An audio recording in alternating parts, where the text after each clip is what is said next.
Hello and welcome back. A recent news segment that I saw just the other day highlighted the arrival of flying cars in the United States. Now, this really isn't something new, but I wanted to bring it to everyone's attention with all the news about, drones in New York and drones in New Jersey and whatnot, the size of buses, the size of cars, et cetera, et cetera. And in this segment, I wanted to address something called the black fly, which is basically an electric vertical and takeoff vehicle, or VTOL or eVTOL, falls into that VTOL category. So in short, this cutting-edge aircraft is fully legal to operate and represents a major step forward in transportation technology. However, as the report emphasized, it's crucial that the public understand that shooting at these vehicles is a federal offense, not to mention someone may be, or actually is, inside of one of these. Now, these are not threats or mysterious drones, but legitimate, lawfully operated aircraft. The Black Fly, owned by early adopters, like in this broadcast by someone named John and Heather from Sussex County, Delaware. It's a fully electric personal aircraft with groundbreaking features. Again, it's a VTOL, vertical takeoff and landing vehicle. It operates like a drone with no need for a runway. It's powered by electricity with a recharge time of about 45 minutes. And the requirements are set by the FAA, so as long as those FAA guidelines are followed,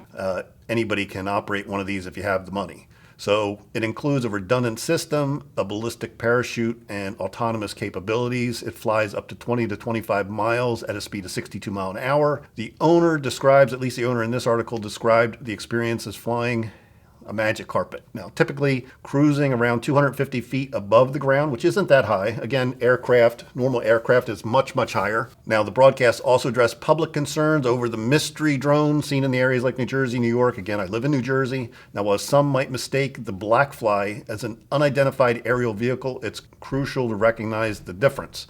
Now, these vehicles are operated by licensed pilots or trained individuals that, again, adhere to the FAA regulations. Misidentifying them can lead to dangerous misconceptions or even illegal actions. So don't shoot at them. Don't point lasers at them. Don't shoot them down. I shouldn't have to say this, but I'm saying it. And again, the people watching this are probably not the ones I need to say it to.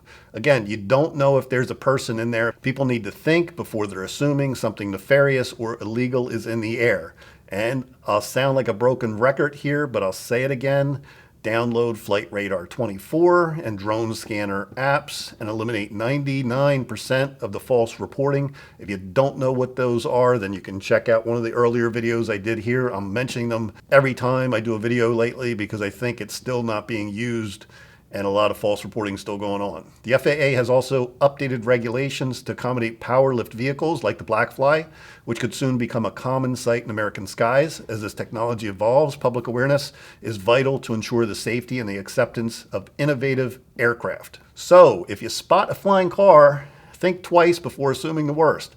These vehicles symbolize the future of personal transportation, and they're here to stay, and they are here now. Getting just the word out and trying to, again, educate people. That's it for now. I will see you in the next video. Have a nice weekend.